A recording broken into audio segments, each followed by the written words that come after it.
మహాన్ న్యూస్పై నిన్న దాడి, దీనిని మనం సమర్థించం కానీ తప్పే.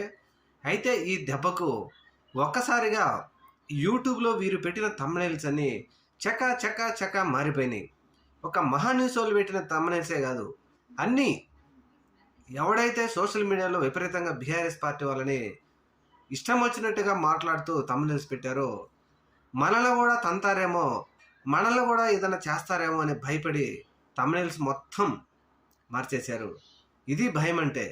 మేము భయపడమని చెప్పిన మునగాళ్ళు మరి ఇప్పుడు ఎందుకు భయపడి థంబ్నెయిల్స్ అన్ని మార్చారు? ఎప్పుడైనా మీడియా అనేది ప్రజల తరపు నుండి పోరాడాలి. ఒక వర్గానికో ఒక కులానికో వాళ్ళ కాళ్ళకు మడుగులొత్తడం కాదు, ప్రజల తరపున ఉండి పోరాడాలి. ప్రజలలో ముఖ్యంగా ప్రజాస్వామ్యంలో ఫోర్త్ ఎస్టేట్గా మీడియా పనిచేయాలి. అలా గనక చేయకపోతే ప్రజల్లో ఈ విధంగా తిరుగుబాటు వస్తుంది. ఇప్పుడు తెలంగాణలో, రేపు ఆంధ్రప్రదేశ్లో. Wait and see.